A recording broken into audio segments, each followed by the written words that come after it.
Hey everyone, and we're back for our next session, which is with the amazing Gaiup team.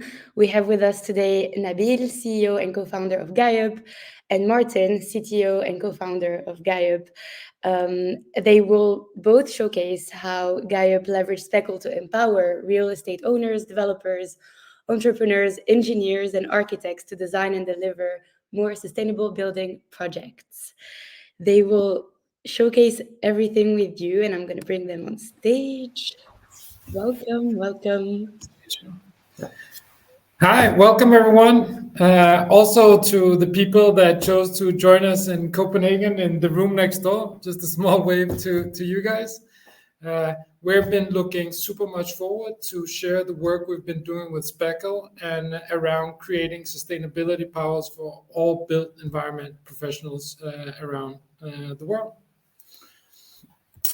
Before we dive into the platform where we want to spend the most time, I'm just going to share a little bit about the problem and the solution that we're addressing. We'll give you a good tour of the platform, and we'll share around the close relationship we've had with Speckle and building and basing our integrations on the Speckle connectors. And we'll have a small sharing and caring session at the end where you please come with all the questions that you come up with.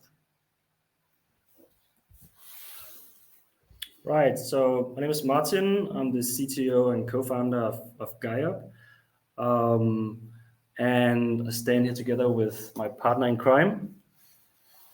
Partner in hope, I usually say. My name is Nabil. I'm CEO. I come from I come from more of a commercial background. So I've spent a decade with an IT consultancy firm called Capgemini. I spent some years with Microsoft, and I spent some years in an engineering company where I learned that there's really a lot of potential in digitization in the AEC industry. I'm super happy to see so many people joining Speckle. But before I actually, one thing, we stand here in a proudly merged from Gaiup, but actually inside we're actually powered by Speckle. So hopefully that'll be a topic throughout the presentation. And we have a super strong team. We have Andreas, Matthias, Helena, Mes, Christian. I keep forgetting, but it really just takes a village. So right now, Martin and I are showing here, but it's really on the shoulders of all the good people that we work together with. We have a problem, and it's real. So for more than 1 million years, we've managed to contain CO2 emissions at a set level. And since the 1950s, where industrialization really kicked in, we've grown that by 50%. Issue is real. Luckily, people are reacting. So we're seeing mandatory documentation on the climate impact from buildings. I think Denmark is one of the most progressive in the world. We also have emission limits. We see lots of the Nordic countries introducing these type of regulation and also limits. I also saw the state of California introduce some innovative legislation in their building code also. Other aspect, that comes on the back of that is the CO2 taxes. The number blew my mind, but in 2022, there was spent $100 billion on CO2 taxation, which was only hitting like 23% of all CO2 emissions worldwide. So there's really also a financial benefit of reducing emissions. And lastly, we're seeing a lot of developers, especially in these times, having difficulties get their cases together. But we see discount premiums on loans up to 2%, and we see premiums on sales, both on regards of leasing and selling real estate property. So there really are some strong market forces and trends that are pushing the agenda to save more on emissions. And buildings are a big part of the blame. Account for 40% of all CO2 emissions yearly, but it's also one of the areas where there's the most potential to reduce now, according to a report from the World Resources Institute. And specifically the embodied carbon, which is released at the moment of build because it's based on the materials themselves. The operational carbon emits over the building's life cycle, and that can be 50, 100 years. So it's really important that we set in early and we set in with the embodied carbon to make an immediate impact here and now, which is needed.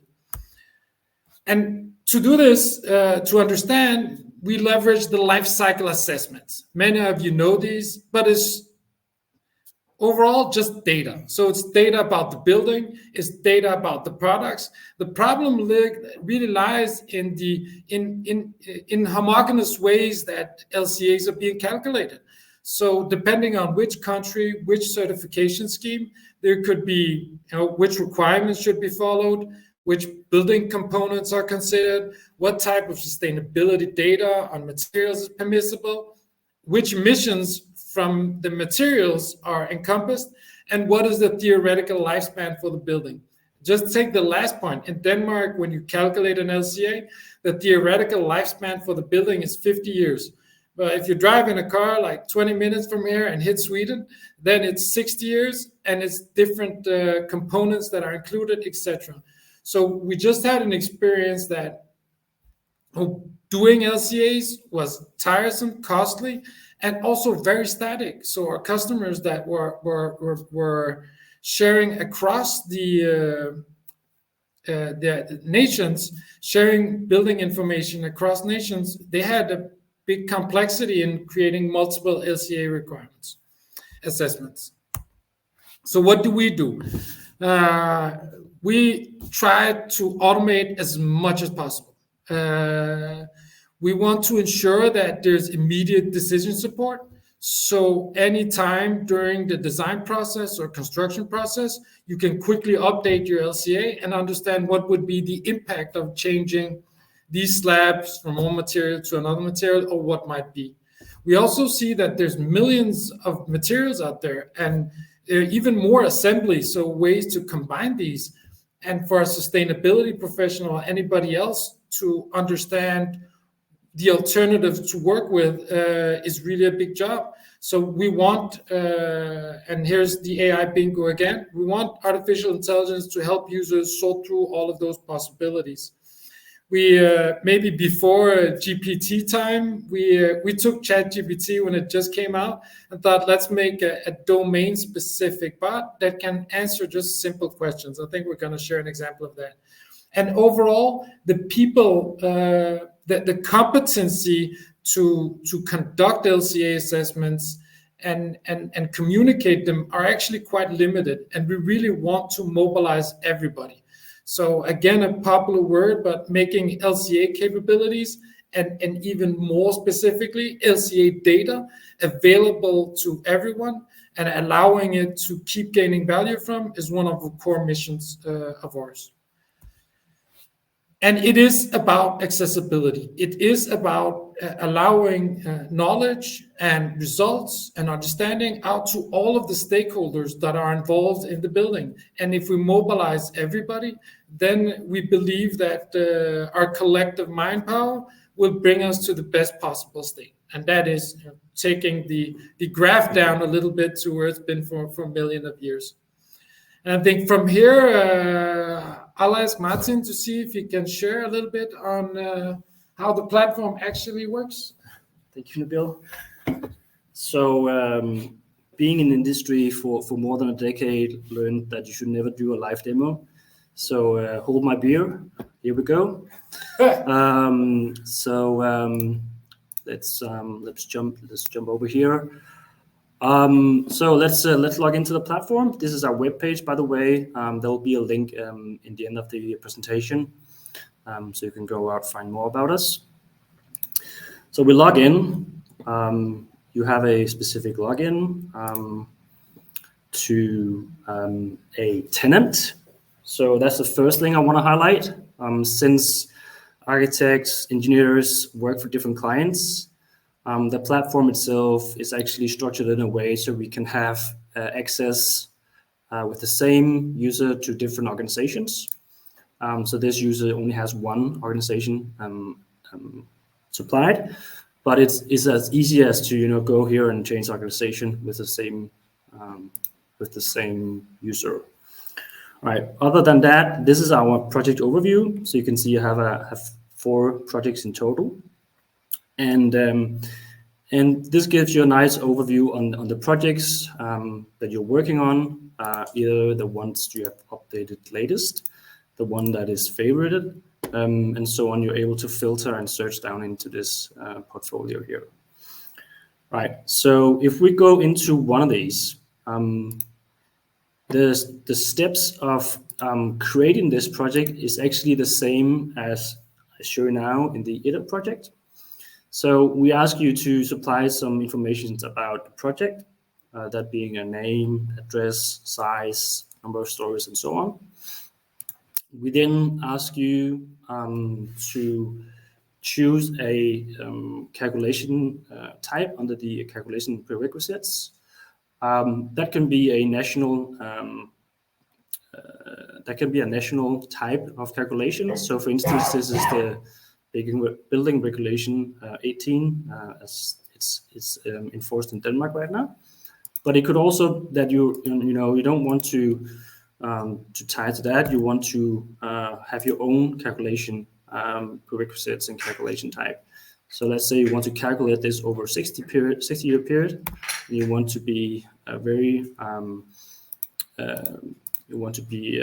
a max threshold of 5 kilograms CO2 per square meter per year, and you want to include these phases. So this custom type here actually makes you able to create custom calculations, obviously, but it also makes you able to update your projects as time passes by, since a project can run over many years, and maybe the regulation has been updated since. So one of the last things we get when we create a project is that we can create a project without a 3D connection. But obviously, since this is a Speckle, we want to highlight that when you create a project, you obviously have the option to create a Speckle connection. So what you see here is that I have 2 different models. Actually, we named these models before Speckle renamed from streams to models. So actually, yeah, up here we have streams. Anyhow, so these are branches. And so I simply copy this URL and I paste it into my Revit connector. So let me just go back. So in Revit, I have this sample structural model, and I want to send it over to this project. So I simply add it here, and I have these different branches. I want to send this. Let me just take the selection, take these and send it to the structure branch. Right. So I sent this over. And back in the platform, the architect had already sent over the quantities.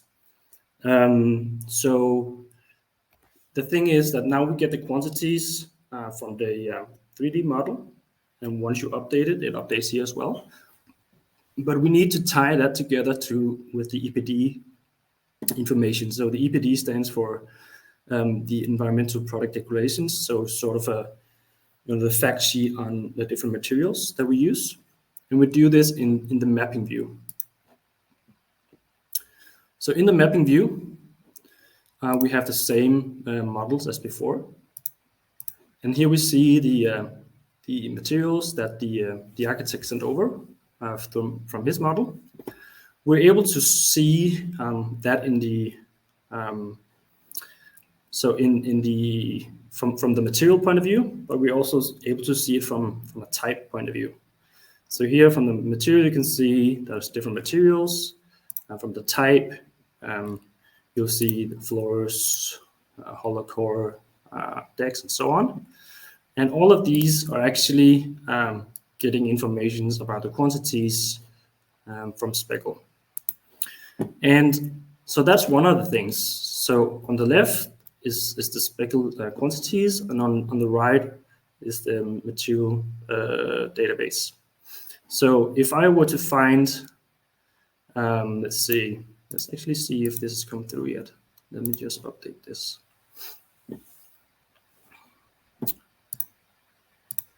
Right, so my structure has come through. This has not been mapped yet. So I can see there's some concrete. So I actually just searched for concrete. So I'll do this in Danish, concrete. I'm able to filter and search, and I'm able to compare these materials and choose whichever I would like. I'm able to filter down on specification, type, who's the owners, where's the data source coming from, and so on. And now it's just a matter of me dropping it over to the material. So I could do this in two ways. I could do it on the type. So I could say, okay, this,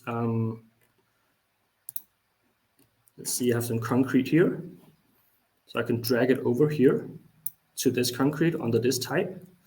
But actually, what makes this interesting in a process view is that I'm able to map not only that type, but every type that uses the same material in one go, and simply do overrides on the parent relation to that child, if I wanted to do that. Now, interesting here, this magic wand actually popped up. So it says, I have some recommendations for you. So if I press that, I can actually see that I can lower my emissions by a certain percentage, and I'm able to just reapply the mapping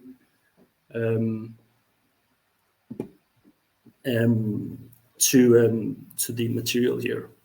So once the mapping has been done, if I update the Revit model, it sticks, so I don't have to do this again. And all the way on the material here, under the type, I'm able to trace back where is this coming from, this data source. So I can see this is coming from a program operator called EPD Denmark, all the way down to the PDF that they provided, and also the URL where this data consists. I'm able to see all of the different indicator values here for each of the phases. Right. So, but I also saw that there were actually some things in the architecture model that were consisting of an inhomogeneous layer. So here I have a layer in Revit that was called metal stud layer. And normally this wouldn't just be a solid layer of metal. It would be very environmental friendly if it was. So that was why we also decided to create something called constructions. Constructions are simply assemblies of materials. So we are able to create constructions based on the EPDs that I showed you before. So this insulated stud layer here actually consists of both a steel profile and some mineral wool. And I'm then able to assign that to the layer from Revit. So since Revit doesn't handle the inhomogeneous layers, we're able to do so in the web application that we've built. Right. So that's mapping, and so you might you can follow the mapping percentages up here. And it's basically, get it to 100%, and you're more than ready to put out these numbers in this Insight dashboard that you're getting. So in the Insight dashboard, you're able to track the emission budget. So right now our limit is 12 kilo. We're at 5.5, so we still have plenty. You can see which of the construction has the highest emissions. We can also track where's the emissions coming from. Is it the architect or the structural engineer who has, the highest or the lowest impact? We can go down to see which of the materials is giving the impact, where is the material database data come from, the different emission by stage, or is it in the production, or is it the late phases. And we have, since we've built on top of a architecture that is called event-based history, we have trackable data points all the way down to single data points in time. And theoretically, we could like roll back this whole project back to a given point in time if we wanted to. Right. So in the lower right corner, Nabil just briefly touched upon her. She was actually pre-GPT. So those of you who haven't or who has seen the keynote of OpenAI recently also is aware of the new GPT that has been put out. So, but LCA is actually pre that. So we built our own large language model that takes a library of procured LCA information, and she's able to answer within that scope.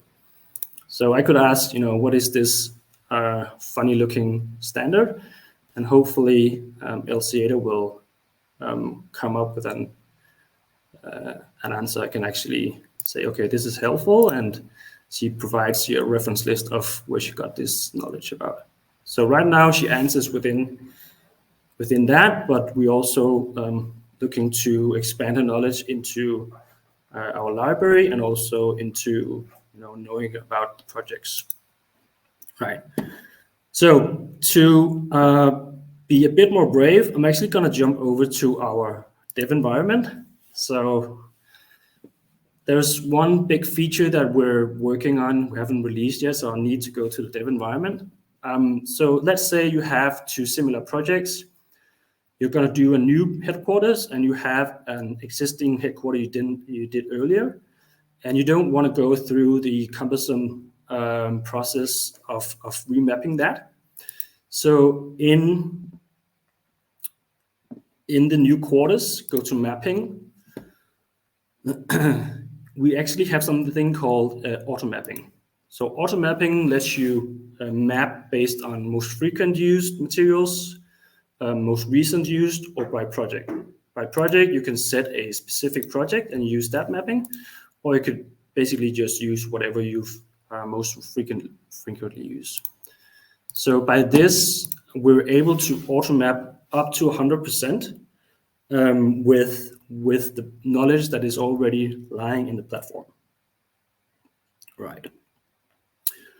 I would also like to mention that we have an open REST API documentation that you are able to use if you use the platform. It's under docs.realtimelca.com, and you can go look there for more information about that. Right, technical overview. So what happens behind the scenes? Right, so we have the Revit connector, we have our Speckle server running, and everything to the right is basically our backend and front end. So what happens is that when we commit an object from Revit to the Speckle server, the Speckle server actually sends out a webhook, which our backend then pulls the commit. It parses that commit into the different databases that we have, and it then uses that information to provide through the different APIs that we have into the front end.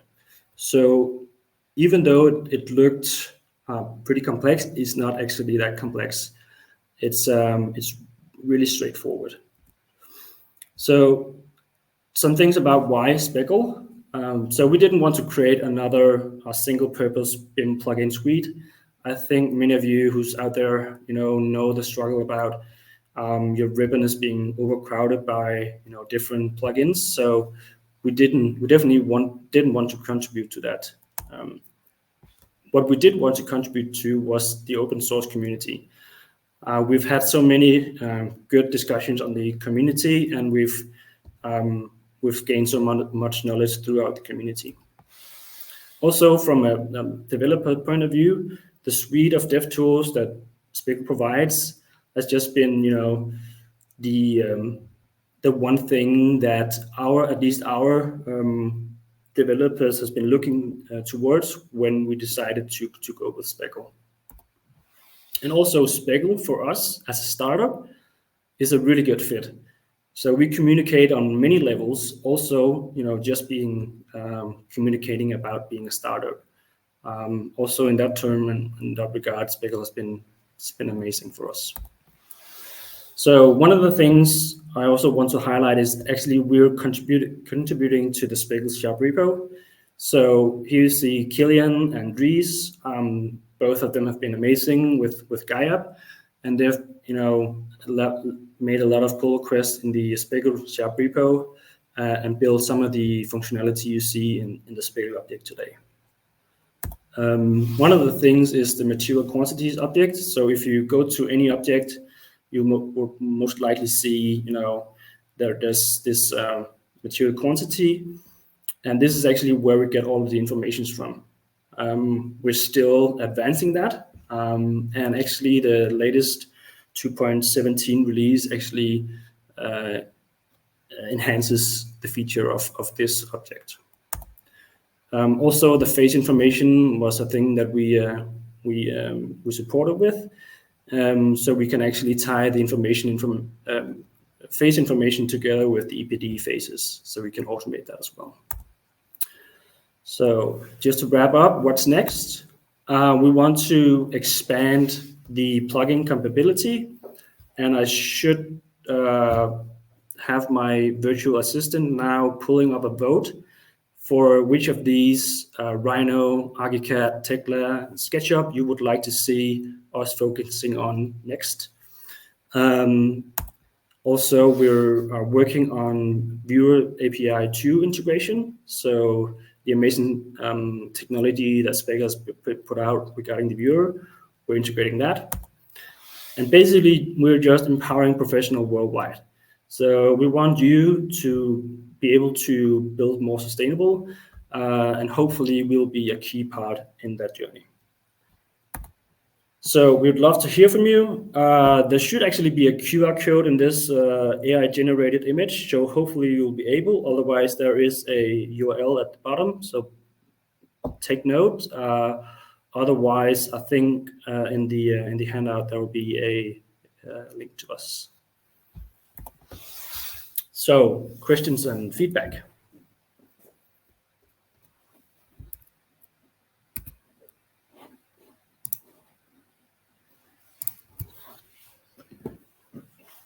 So Carmine, you're asking what regulations have been included in Gaiup so far.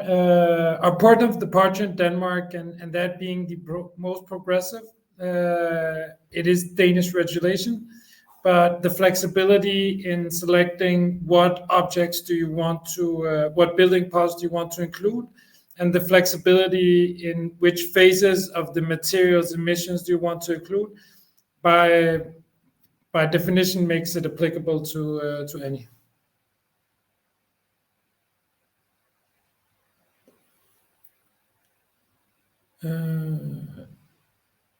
In your opinion, what would the easiest way from providing to a more holistic approach?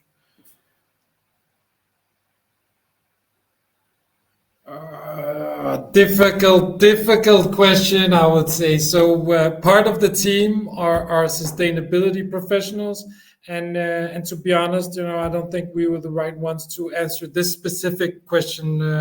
One answer could be that right now we look at the sustainability aspect, but it has a lot more to it. So there's fire, there's structural, different other things that we also need to take into account. So with regards to the material library, we need to append other metrics than just DBP values and others, such we can have a much more holistic take on the design process that we create. So on our roadmap, we want to apply more data to get a much bigger and better understanding of the issue we're facing. And there's been a lot of focus on the operational carbon for good reason, because it's like 27 out of the 38%. But the problem is, with the increasing building mass that we're building, then that number will just continue to grow. We really need to focus on lowering the embodied carbon for reduction of the immediate impact.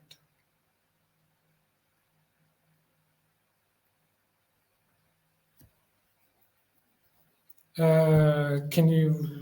Yeah, a default mapping, I think it's good to have a standard, but there will always be an exception to the standard. So our take is, let the end user decide if you want to use the default mapping, as we just showed with the mapping tool, or any other types of remapping the same materials that he's been doing before. Yeah. So not default mapping, but the auto mapping function can be leveraged. Good question, though, Ryan. Hey guys, hi again. Thank you so much for your presentation and for answering the questions. We have our next speaker here already, so I just wanted to thank you and tell you that you can also answer questions on the chat. And enjoy the ABC office. I heard it's very busy today. Yeah. Thank you, guys. See you later. Bye. Bye-bye.